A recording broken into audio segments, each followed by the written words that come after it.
Saudara, selamat pagi. Anda mendengarkan Warta Berita RRI ND edisi Rabu 28 Juni 2023 dengan berita utama pagi ini. PHBI Nagekeo siapkan lokasi tempat pelaksanaan sholat Idul Adha di Kota Mbai. Kemenkes membentuk tenaga cadangan kesehatan di setiap daerah yang siap dimobilisasi bila terjadi bencana alam maupun non-alam yang berpotensi menimbulkan krisis kesehatan. Inilah berita selengkapnya bersama saya, Antonia Nona.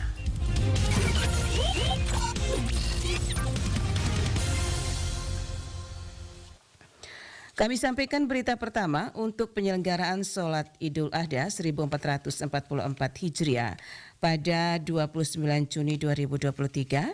Panitia Hari Besar Islam PHBI Kabupaten Nagekeo menyiapkan 5 titik lokasi di Kota Mbai. Laporan Suimam. 5 titik lokasi radius kota ini antara lain lapangan Berdikari Mbai, halaman Masjid At-Taqwa Marpokot, lapangan sepak bola Persebaya Tunggo Rambang, halaman Masjid Al-Ikhlas Aloripit, dan di halaman atau kompleks Musola Baru Nanganumba. Demikian disampaikan Ketua PHBI Kabupaten Nagekeo, Asikari Samsudin, kepada RRI via sambungan telepon pribadinya Selasa 27 Juni 2023. Dijelaskan, terkait pengamanan dalam penyelenggaraan sholat Idul Adha di Kota Mbai, panitia sudah berkoordinasi dengan pihak kepolisian, dalam hal ini Polres Nagekeo dan Ramil Aisesa dan Satpol PP. Mereka akan mengamankan sholat pada saat sejak malam hari sampai dengan pelaksanaan sholat Idul Adha pada tanggal 29 nanti. Dikatakan Asikari Samsudin, untuk penyelenggaraan sholat Idul Adha di wilayah luar kota tidak jauh berbeda dengan yang ada di kota, semuanya sama sesuai koordinasi kesepakatan bersama dari masing-masing pengurus yang ada di kecamatan. Saya pikir sama, karena pengurus PHB ini biasanya dia kalau untuk di tingkat kecamatan dia berada di situ, karena di kabupaten juga di kabupaten, tapi di sana juga sudah ada koordinasi antara mereka dengan kita, dan suasananya sama. Di bawah nanti ada koordinasi dengan Pak Camat dengan unsur Mustika di kecamatan masing-masing. Ia melanjutkan, sesuai surat edaran hasil rapat bersama yang sudah dikirim ke masing-masing titik yang akan dijadikan tempat untuk penyelenggaraan sholat Idul Adha akan dilaksanakan pada pukul 6:30 waktu Indonesia Tengah.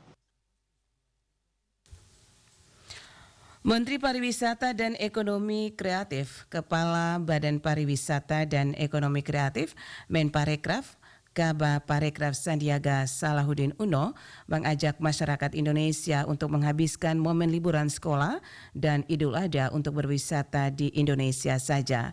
Menparekraf Sandiaga mengatakan masa liburan yang dimulai sejak 29 Juni hingga 16 Juli atau selama 3 pekan ini patut dimanfaatkan oleh wisatawan untuk berkunjung ke destinasi wisata di Indonesia. Dalam kesempatan ini Sandiaga juga mengajak agar para pelaku parekraf dan pihak-pihak terkait untuk memanfaatkan momentum liburan panjang ini demi mendorong program-program Kemenparekraf seperti pengembangan desa wisata dan event-event yang dapat memperkuat promosi sektor parekraf di Indonesia. Salah satu program yang dikembangkan Kemenparekraf untuk mempromosikan pariwisata di Indonesia adalah meluncurkan buklet mudik jelajah masjid di Indonesia aja dalam rangka menyambut musim mudik Idul Adha pada 29 Juni 2023. Sebelumnya, Kemenparekraf berkolaborasi dengan Traveloka dan Kementerian Pendidikan, Kebudayaan, Riset dan Teknologi untuk mendorong pergerakan wisatawan Nusantara dalam upaya memenuhi target 1,2 miliar sampai 1,4 miliar perjalanan melalui program libur sekolah di Indonesia saja, di mana kolaborasi ini diharapkan bisa mempercepat kebangkitan ekonomi dan pembukaan lapangan kerja di momen liburan sekolah. Kementerian Kesehatan membentuk tenaga cadangan kesehatan di setiap daerah yang siap dimobilisasi bila terjadi bencana alam maupun non-alam yang berpotensi menimbulkan krisis kesehatan. Laporan Lady Badin.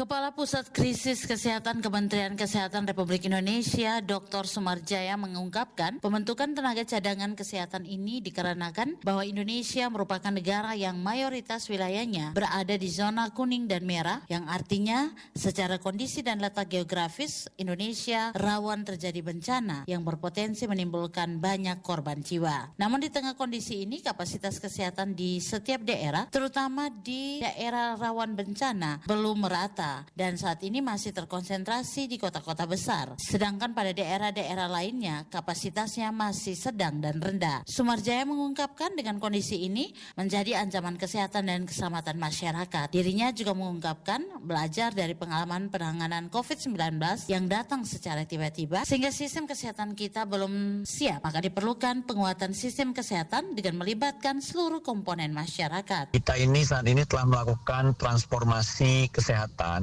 Ada 6 pilar, salah satunya adalah pilar ketiga, di mana bagaimana sistem ketahanan kesehatan dilakukan. Pengalaman dari COVID-19 tentu membawa kita untuk melihat kembali seperti apa kesiapsiagaan kita. Dari situlah kita membutuhkan tenaga cadangan kesehatan.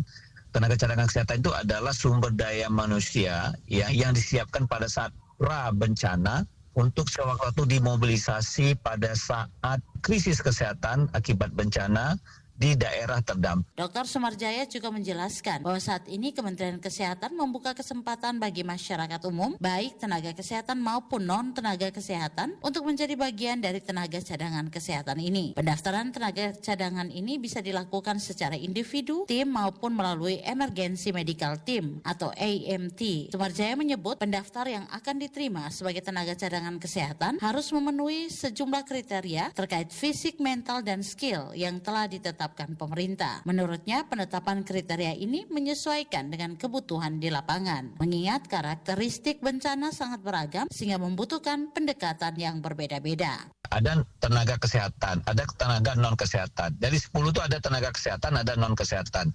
Nah, yang tenaga kesehatan itu ada yang surveillance, ada yang medis, ada yang kesehatan lingkungan, ada epidemiologi dan seterusnya. Nah, non kesehatan itu seperti untuk logistik, administrasi, kemudian driver, butuh. Itu ada di standarnya yang sudah dikeluarkan kita menganut pada 10 standar pilar yang dikeluarkan oleh WHO. Tapi kita breakdown di dalam aplikasinya ada. Jadi kita boleh siapa aja boleh mendaftar. Jadi ada 2 kriteria di sana, non kesehatan dan kesehatan. Sumarjaya memastikan seluruh tenaga cadangan kesehatan yang diterima akan mendapatkan pembinaan dari pemerintah. Hal ini bertujuan untuk meningkatkan kemampuan dan kecakapan yang dimiliki. Usai dilakukan pembinaan, tenaga cadangan kesehatan ini akan siap dimobilisasi ketika terjadi bencana alam maupun krisis kesehatan, di mana mobilisasinya akan dilakukan oleh Kementerian Kesehatan. RRI Lady Badin melaporkan.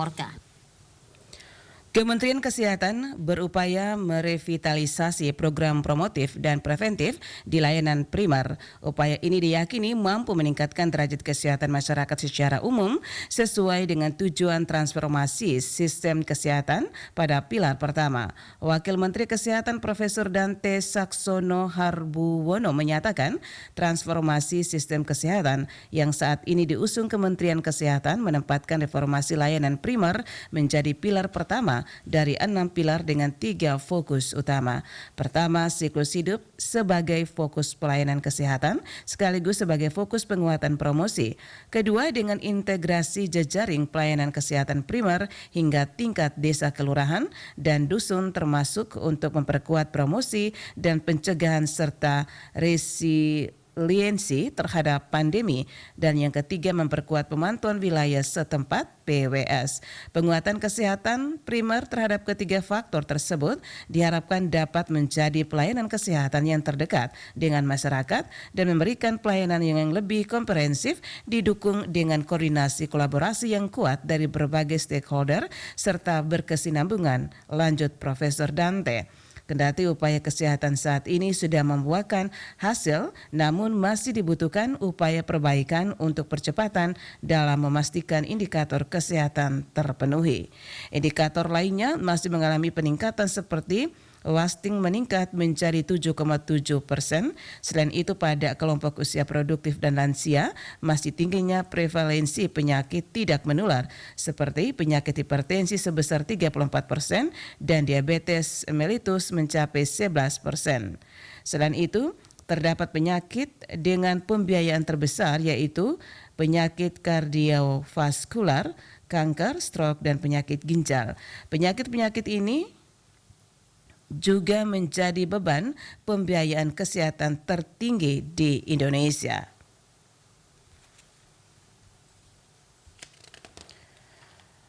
Kepala Kepolisian Resort Manggarai, Kapolres Manggarai AKBP Edwin Saleh membantah isu yang beredar terkait adanya tindakan represif terhadap warga yang kontra dengan pembangunan PLN Panas Bumi di Pocoleok, Kecamatan Satermesi, Kabupaten Manggarai di Nusa Tenggara Timur. Laporan Veranda Garus. Kepada RRI dalam wawancara Florata Pagi Selasa kemarin, Kapolres Manggarai AKBP Edwin Saleh mengatakan sebagai proyek strategis negara maka tugas polisi hanya membantu mengamankan. Dia menjelaskan proyek tersebut merupakan pengembangan atau perluasan pembangkitan listrik tenaga panas bumi atau PLTU Ulumbu Unit 56 yang merupakan salah satu proyek strategis nasional untuk membantu masyarakat dalam pemenuhan pasokan listrik dan bertujuan untuk kemajuan Flores Nusa Tenggara Timur khususnya wilayah Manggarai. Posisi kita mengamankan di sini tentunya kita tidak menghendaki warga kita yang kontra tadi tersangkut sehingga perlu dilakukan penegakan hukum. Kita mengamankan pihak PLN dan pihak BPN, kita mengamankan warga kita yang melakukan aksi damai, kita juga mengamankan kendaraan yang digunakan atau fasilitas yang digunakan. Selanjutnya dirinya menyayangkan jika ada masyarakat yang melakukan penolakan terhadap pembangunan proyek tersebut. Menurutnya dengan adanya pengembangan atau perluasan pembangkit listrik tenaga panas bumi ini menunjukkan bentuk kepedulian pemerintah kepada masyarakat, baik untuk kesejahteraan masyarakat maupun peningkatan ekonominya. Ya, perlu kita garis bawahi, apakah semudah itu pemerintah menetapkan lokasi untuk dijadikan proyek strategis nasional? Apakah hanya Manggarai yang memiliki panas bumi? Seharusnya kita kan patut bersyukur nih orang Manggarai. Kita harus sama-sama mendorong nih biar niat baik pemerintah untuk memajukan ekonomi, pertumbuhan, perkembangan infrastruktur yang ada di sini, saya berharap didukung itu. Dia menghimbau kepada masyarakat untuk mendukung proyek pemerintah serta meminta agar tidak terprovokasi oleh informasi buruk menyongsong tahun politik yang akhirnya menjadi polemik di masyarakat. RRI ND Veranda Garus melaporkan. Anda sedang mendengarkan Warta Berita RRI ND. Dinas Tenaga Kerja Transmigrasi Koperasi dan UMKM Kabupaten Manggarai Barat seleksi magang industri dan penempatan bagi pencari kerja di Labuan Bajo. Laporan Asti Dohu. Pemerintah Kabupaten Manggarai Barat melalui Dinas Tenaga Kerja, Transmigrasi, Koperasi, dan UMKM yang bekerja sama dengan beberapa hotel bintang 5 di Labuan Bajo menyelenggarakan seleksi magang industri dan penempatan bagi para pencari kerja di Labuan Bajo, Manggarai Barat, Nusa Tenggara Timur. Kepala Dinas Tenaga Kerja, Transmigrasi, Koperasi, dan UMKM Kabupaten Manggarai Barat, Teresia Primadona Asmon menjelaskan, pemagangan industri merupakan program dukungan dari Kementerian Ketenagakerjaan Republik Indonesia untuk SDM pariwisata di Labuan Bajo. Dan ini tahun kedua, kami melakukan rekrutmen sudah sejak di pertengahan Juni kemarin, dan penutupan pendaftaran secara online sudah di tanggal 22 dan besok sudah ada hampir 200-an orang yang mendaftar mengikuti magang industri dan besok akan melakukan seleksi dan kurasi dan bersama dengan 9 hotel atau industri yang akan bekerja sama untuk melakukan magang. Teresia mengatakan magang akan dilaksanakan selama 5 bulan sesuai dengan kebutuhan hotel dengan menempatkan mentor di masing-masing hotel sesuai dengan jurusan dan di akhir magang akan diuji kompetensinya oleh PNSP sertifikasi profesi. Tahun ini memang kita kuotanya 10 orangnya itu dari dana provinsi dan itu sudah penempatan 10 orang di semuanya di Hotel Sylvia, sedangkan yang program dari Kementerian support dari Kemenaker itu kita mendapat 75 orang. Dijelaskan Teresia bahwa pemerintah memberi kesempatan kepada para pencari kerja untuk mendapatkan pengalaman dan skill selama proses magang, sehingga apabila cara kerjanya baik dan dianggap berkompeten, maka akan langsung direkrut oleh pihak hotel karena program seleksi magang merupakan salah satu strategi pemerintah untuk mendekatkan para pencari kerja dengan industri. Dari Labuan Bajo, Asti Dohu melaporkan. Indonesia berhasil terpilih sebagai anggota Dewan Eksekutif United National World Tourism Organization (UNWTO) atau Organisasi Pariwisata Dunia Perserikatan Bangsa-Bangsa masa jabatan 2023-2027 bersama China, Korea Selatan, dan Jepang mewakili wilayah Asia Timur dan Pasifik serta akan mendukung kesuksesan UNWTO General Assembly pada Oktober 2023. Menteri Pariwisata dan Ekonomi Kreatif Kepala Badan Pariwisata dan Ekonomi Kreatif Menparekraf Kabaparekraf Republik Indonesia Sandiaga Salahuddin Uno mengatakan Indonesia terpilih setelah mendapatkan suara terbanyak dan berhasil meraih 1 dari 4 kursi Executive Council dengan votes terbanyak. Mewakili Komisi Asia Timur dan Pasifik bersama dengan China, Jepang, dan Korea Selatan, Indonesia bertanggung jawab menyusun program-program UNWTO di wilayah Asia Pasifik untuk dilaporkan dalam General Assembly. Atas pencapaian itu, Menparekraf Sandiaga Uno menyampaikan terima kasih kepada Kementerian Luar Negeri, Kemenlu Republik Indonesia, khususnya Menlu Retno Marsudi. Selain itu, apresiasi juga diberikan kepada tim Kemenparekraf dan Kedutaan Besar Republik Indonesia KBRI untuk Kamboja. Indonesia melalui Kemenparekraf berkomitmen mendorong pengembangan sektor kepariwisataan di wilayah Asia Timur, ASEAN, dan Pasifik dengan berfokus pada pariwisata yang berkelanjutan, sumber daya manusia, digitalisasi, dan transformasi pariwisata. Dalam kesempatan yang sama, Indonesia juga maju menjadi bagian dari Task Force on Redesign Tourism for the Future. Melalui tim kerja khusus UNWTO ini, Indonesia memiliki kesempatan untuk mendesain masa depan sektor pariwisata dunia. Konsep pariwisata baru itu diharapkan membawa dampak positif bagi sektor pariwisata dunia dan Nusantara, sehingga peluang usaha semakin tercipta dan lapangan kerja kian terbuka.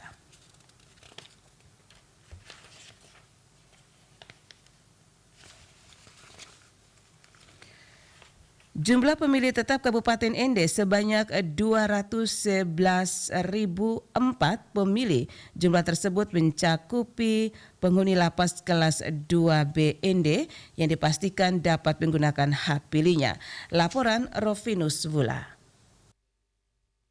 Komisi Pemilihan Umum Kabupaten Ende telah menetapkan jumlah daftar pemilih tetap DPT Pemilu 2024 sebanyak 211.004 orang yang tersebar di 21 kecamatan, 278 desa kelurahan, dan 983 tempat pemungutan suara TPS. Demikian disampaikan Adolorata Maria de Lopez B, Ketua Komisi Pemilihan Umum Kabupaten Ende kepada RRI pada Selasa 27 Juni 2023 di Ende. Adolorata mengatakan jumlah pemilih Kabupaten Ende tersebut juga mencakupi penghuni lapas kelas 2B Ende yang diperkirakan mencapai 160-an lebih orang. Jumlah tersebut bagi warga yang memiliki KTP Ende data diterima dari Kelapas kelas 2B Ende. Ketua KPU Ende Adolorata menjelaskan jikalau ada warga binaan lapas kelas 2B Ende, ada warga yang ber-KTP di luar Ende dipastikan mereka didata di wilayah tempat asalnya. Karena KPU Ende mendata pemilih berdasarkan dokumen kependudukan. Jadi KPU Ende mendata warga binaan yang ber-KTP Ende. Apabila nanti warga binaan dari luar Ende atau memilih di tempat lokasi khusus, nanti akan ada regulasi yang mengatur tentang hal tersebut. Apakah pakai surat keterangan pindah memilih di TPS lain atau seperti apa, kita menunggu regulasi yang mengatur. Tetapi kalau untuk warga binaan ber-KTP Ende yang masih mengalami proses pembinaan di lapas kelas 2B Ende dipastikan akan menjalani tahapan pemilihan di TPS khusus di lapas kelas 2B Ende. Jadi untuk warga binaan di lapas kelas 2B Ende, mereka itu ada TPS, namanya TPS lokasi khusus. Jadi Kabupaten Ende ada satu TPS lokasi khusus yang tempatnya di lapas nanti. Jumlah yang tercatat, data yang kami terima dari Kalapas kelas 2B Ende itu 160-an lebih. Nah, itu adalah warga binaan yang berKTPL ND. Kalau misalnya ada warga binaan lapas yang berKTPL di luar ND, mereka didata di wilayah tempat asalnya. Karena kita mendata pemilih itu berdasarkan dokumen kependudukan. Jadi kita mencatat warga yang berKTPL ND. Apabila nanti kalau warga itu terdata di wilayah asalnya dan dia mau memilih di TPS lokasi khusus, nanti akan regulasi yang mengatur tentang itu.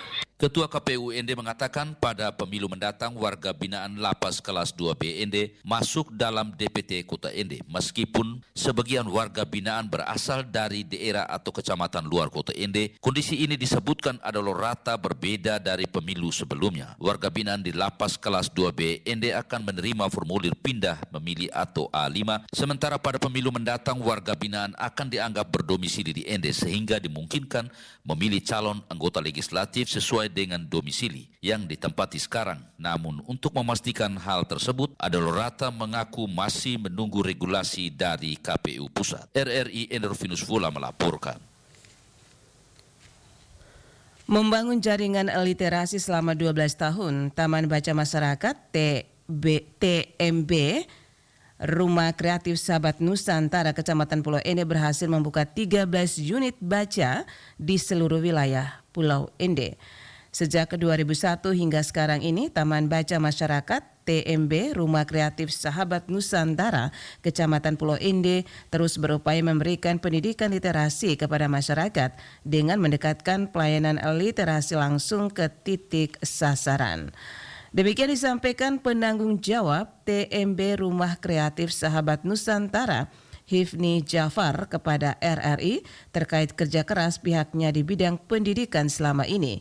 Dikatakan Hifni Jafar 13 pos baca yang dibangun tersebut seluruhnya dalam kondisi aktif, tersebar di lingkungan sekolah maupun di tengah masyarakat, keluarga hingga ke tempat ibadah. Meski demikian, kata Hifni, masih beberapa pos baca yang sangat minim fasilitas seperti rak penyimpanan buku, ruang baca yang nyaman, juga bahan bacaan yang masih sedikit jumlahnya. Oleh karena itu, di momentum peringatan ke-12, Hifni berharap ada bantuan buku bacaan dan fasilitas mebeler untuk mendukung kegiatan literasi mereka. Menyinggung soal literasi terapung, Hifni kemukakan program tersebut masih terus berjalan hingga saat ini. Saat ini TBM Rumah Kreatif Nusantara sudah mengembangkan konsep literasi yang berintegrasi dengan alam, di mana lokasinya berpindah mulai dari pantai, kebun hingga ke bukit. Hifni berharap dengan konsep ini literasi di Pulau Ende terus berkembang di masa mendatang. Saudara, sekian Warta Berita RRI Ende edisi Rabu 28 Juni 2023. Saya Antonia Una mengucapkan terima kasih. Selamat pagi.